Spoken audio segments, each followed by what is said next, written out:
చేయుము నరుడా నరుడా, దుష్కర్మము వీడుము నరుడా.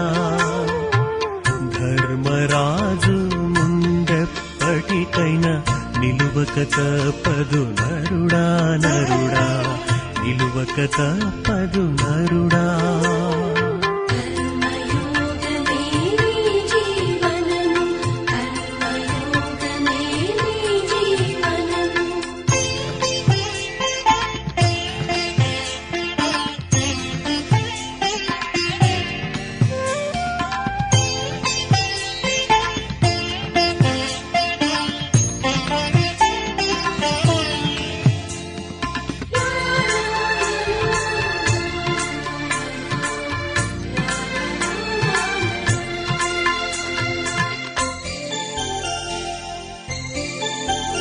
ఇతరుల కోసం ఎప్పుడు నీవు మంచి మాత్రమే కోరుకో. నిన్ను ద్వేషించే శత్రువునైనా నీ మిత్రునిగా మార్చుకో. అవమానముతో తల వంచుకునే తప్పును చేయకు నరుడా.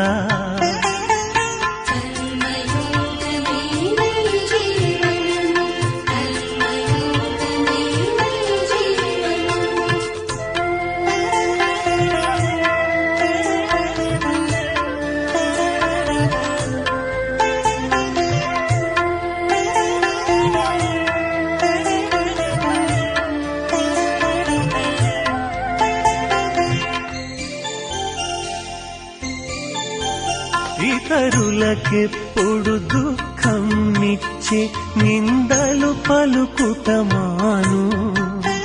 నీ పెదవులపై సుధలొలికించే జ్ఞానము పలుకుము అన్నా. కరుణ కఠోరంగా వినిపించే భాషలు పలుకకు నరుడా నరుడా, దుర్భాషలు పలుకకు నరుడా.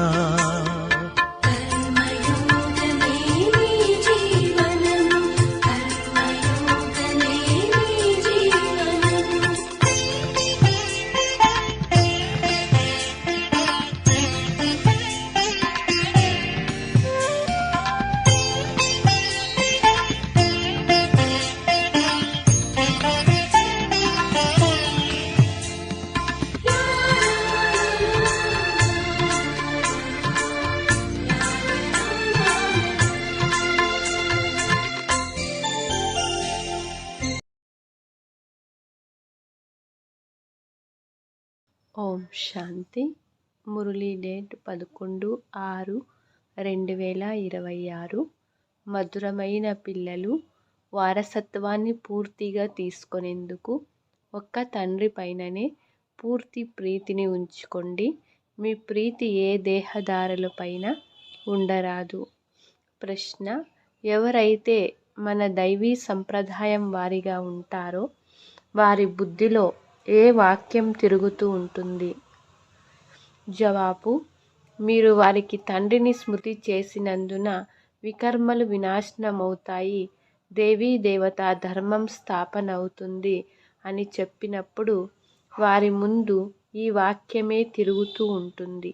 వారి బుద్ధిలో మేము దేవతలుగా తయారవ్వాలి, అలా అయ్యేందుకు మా ఆహార పానీయాలు శుద్ధంగా ఉండాలి అని మెదులుతూ ఉంటుంది.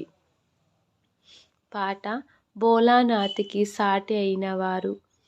ఓం శాంతి. భోలానాథుని పిల్లలు ఎవరి ద్వారా వింటూ ఉన్నారు? భోలానాథుని ద్వారా వింటూ ఉన్నారు. భోలానాథుడని శివుడినే అంటారు. వారి పేరు శివుడు. భోలానాథుని పిల్లలు అనగా శివుని పిల్లలు.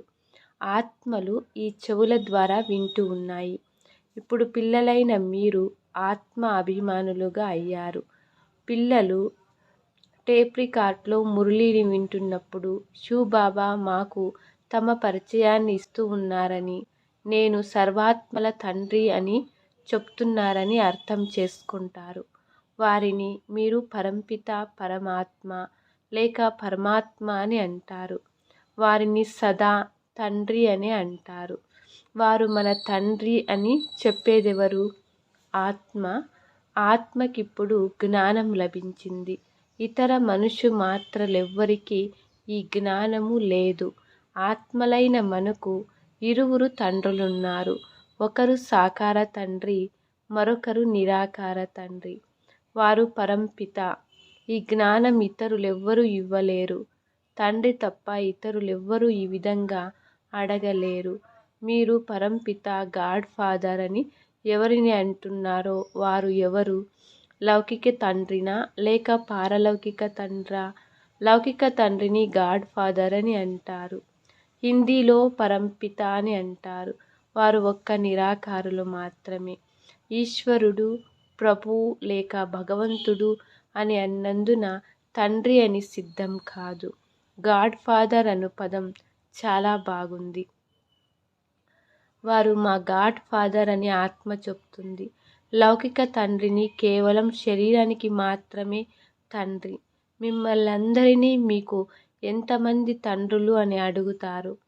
ఒకరేమో లౌకిక తండ్రి, మరొకరు పారలౌకిక తండ్రి. ఇరువురిలో గొప్పవారెవరు?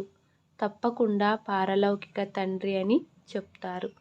పతితులందరినీ పావనంగా చేయువారు పారలౌకిక తండ్రి అని వారికి మహిమ ఉంది. ఇది మీరు కూడా ఇప్పుడే తెలుసుకున్నారు.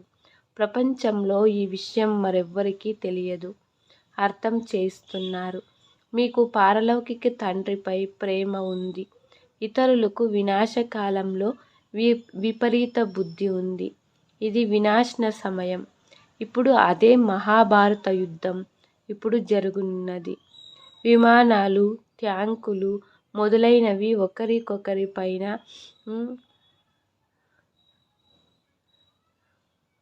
స్ప్రే చేసుకుంటున్నారు.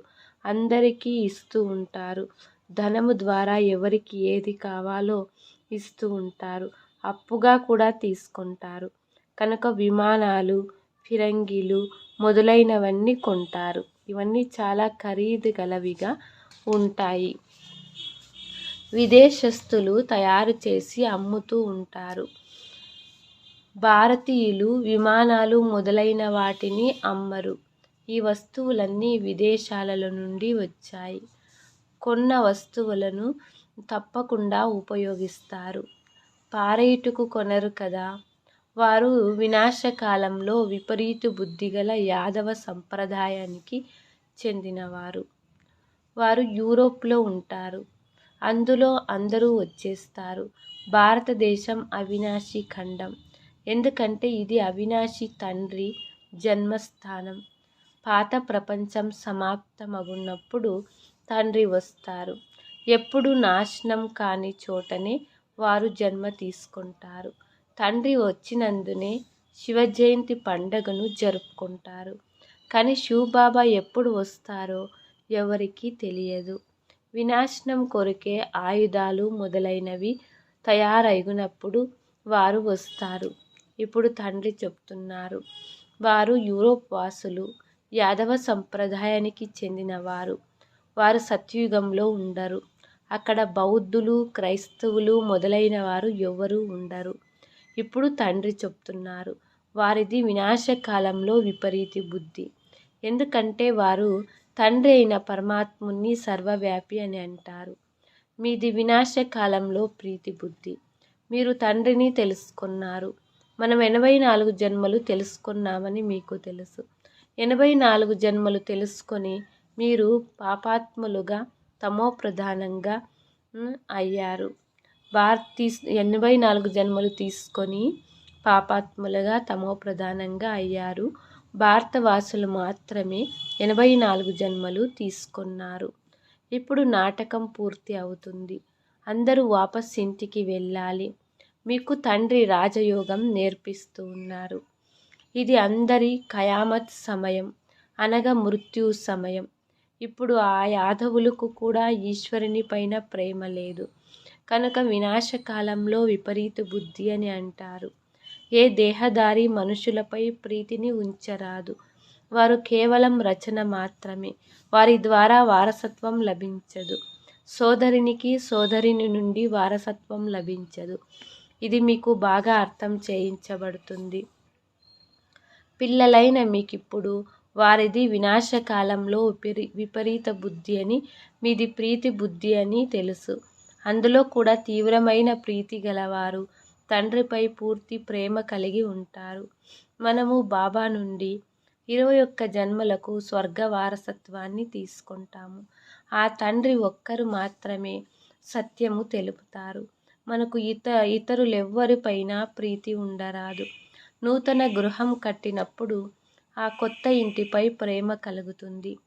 పాత ఇల్లు పడిపోతుందని అర్థం చేసుకుంటారు. కనుక మనం కూడా పాత ప్రపంచం నుండి మనస్సును తెంచుతూ వెళ్తాము. రోజు రోజుకు వాయుమండలం చెడిపోతూ ఉంటుంది. గలాటలు జరిగే కొలది ఇది ఇప్పుడు సమాప్తమవుతుందని, మనము నూతన ప్రపంచానికి వెళ్తామని అర్థం చేసుకుంటారు. కనుక నూతన ప్రపంచాన్ని స్మృతి చెయ్యాలి. బేహద్ తండ్రిని వారసత్వాన్ని స్మృతి చెయ్యాలి. ఇతరులెవ్వరినీ స్మృతి చెయ్యరాదు. ఇతరుల్ని స్మృతి చేయడం వలన ఏమీ లభించదు. మనుషులు భక్తి మార్గంలో చాలా స్మృతి చేస్తూ ఉంటారు. తల్లిదండ్రులని, బంధుమిత్రులను గుర్తు చేసుకుంటూ మళ్ళీ దేవీ దేవతలను ఎంతగానో స్మృతి చేస్తారు. నీటిలో స్నానం చేసి ఆ నీటిని పతిత పావని అని అంటారు. బాణం వేస్తేనే పాతాళ గంగ వచ్చినట్లు చూపిస్తారు. గంగాజలం నోటిలో వేస్తారు. కొంచెం గంగాజలం లభిస్తేనే ముక్తి పొందుకుంటామని భావిస్తారు. ఇక్కడున్నవి జ్ఞాన విషయాలని తండ్రి చెప్తున్నారు. మీరు కొద్దిగా జ్ఞానం విన్నా దాని ఫలం లభిస్తుంది. ఇది జ్ఞానం వినే సమయం. ఇది త్రాగే అమృతం కాదు. ఇది జ్ఞానము. భోగు రోజున అమృతం తాపిస్తారని భావించకండి. అవి తీయగా ఉన్న చక్కెర నీళ్లు మాత్రమే. ఇది జ్ఞానానికి సంబంధించిన విషయం. జ్ఞానము అనగా తండ్రిని, సృష్టి యొక్క ఆది మధ్యాంతములను తెలుసుకోవడం. ఈ సృష్టి చక్రం ఎలా తిరుగుతూ ఉంది, 84 జన్మలు ఎవరు తీసుకుంటారో అర్థం చేసుకోవాలి. అందరూ 84 జన్మలు తీసుకోలేరు. మొట్టమొదట భారతవాసులే వస్తారు. వారు మాత్రమే పూర్తిగా 84 జన్మలు తీసుకుంటారు.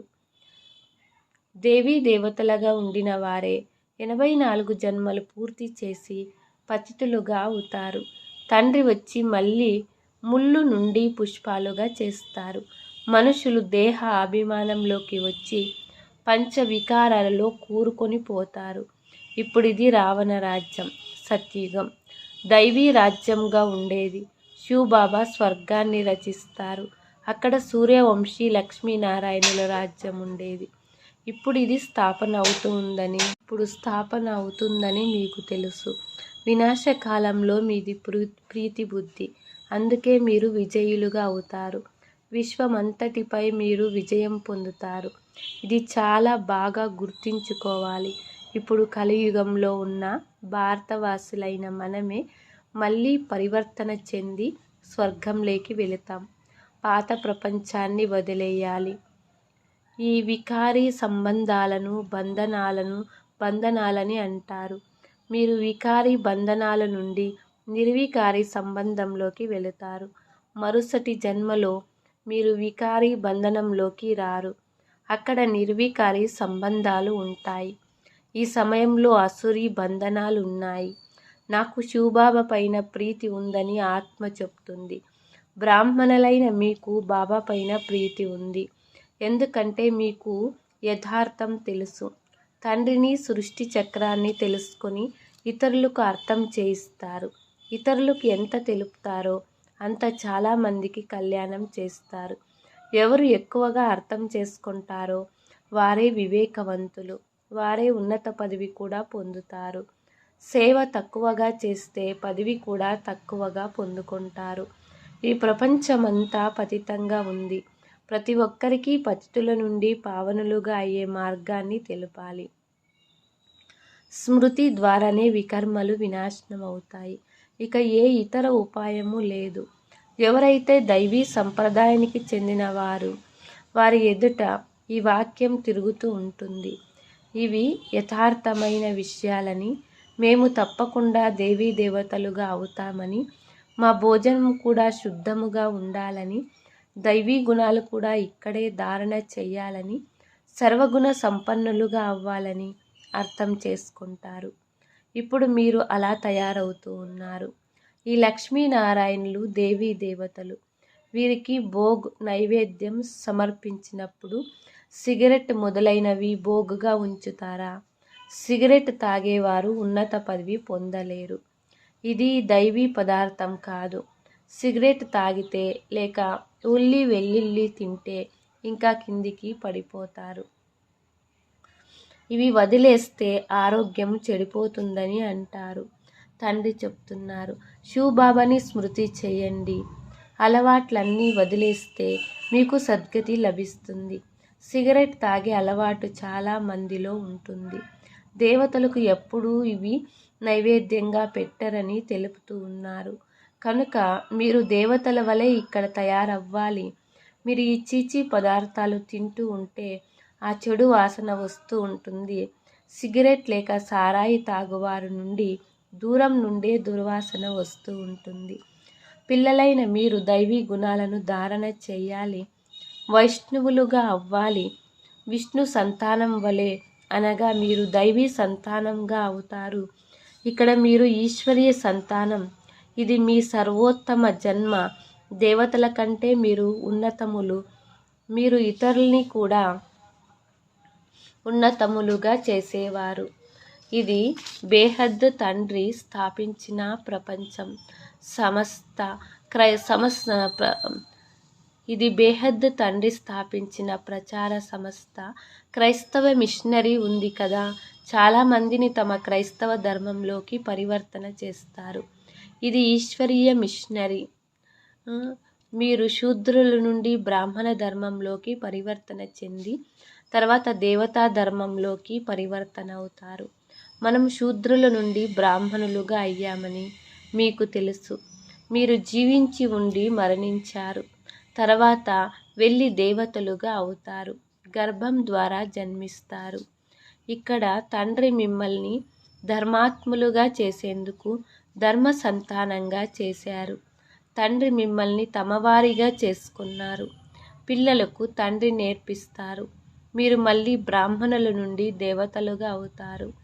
ఈ మనుష్యులు దేవతలు ఎంత ఉన్నతమైన వారు. వీరిలో అన్ని దైవీ గుణాలు ఉన్నాయి.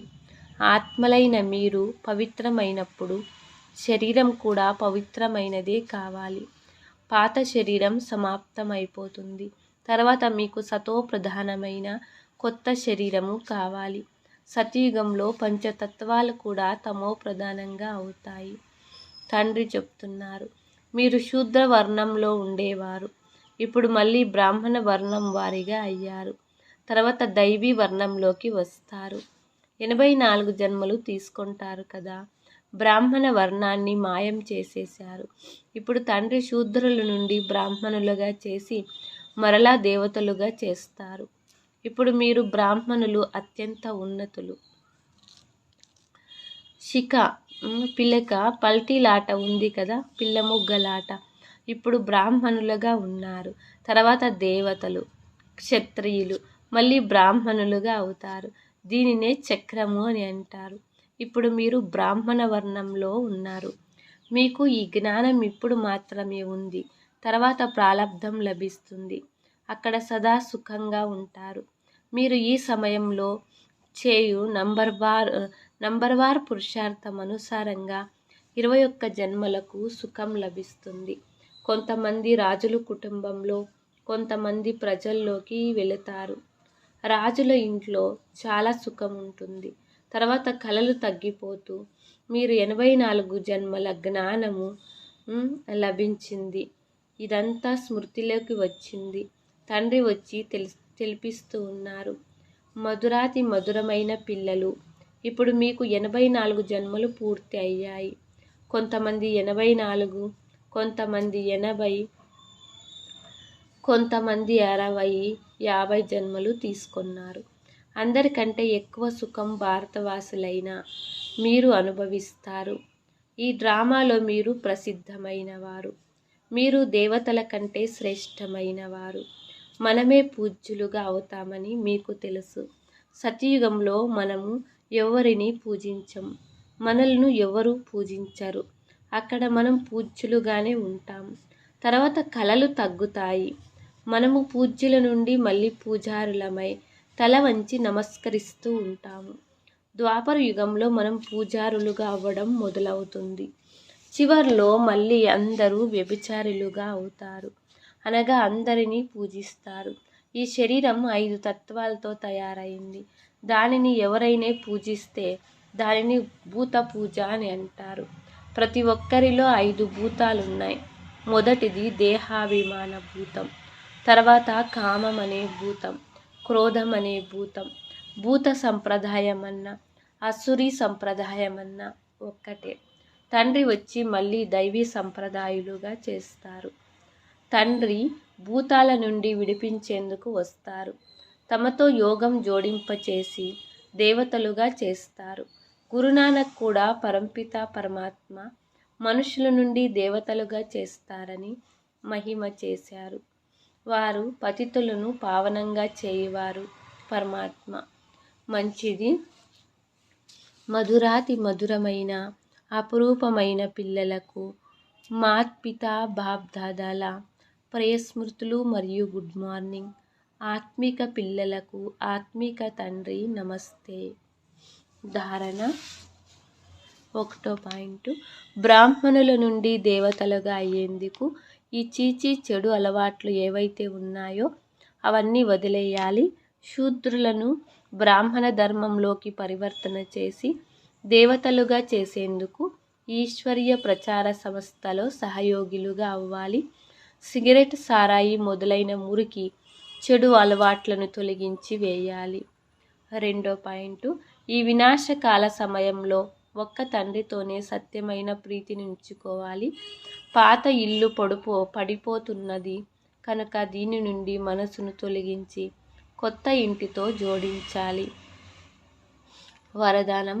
శ్రేష్ఠ కర్మల ద్వారా స్మరణకు యోగ్యంగా తయారయ్యే యోగయుక్త యుక్తియుక్త భవ.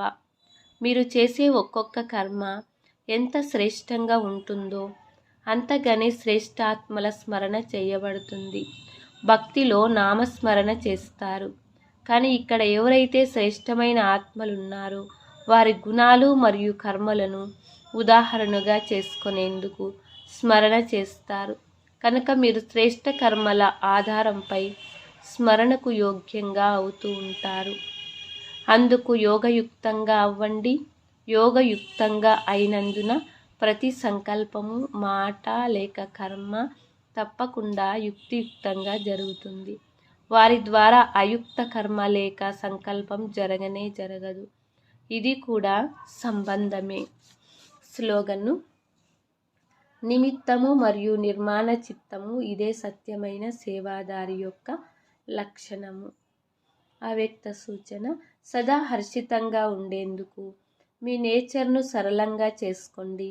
సహనశీలుగా అవ్వండి.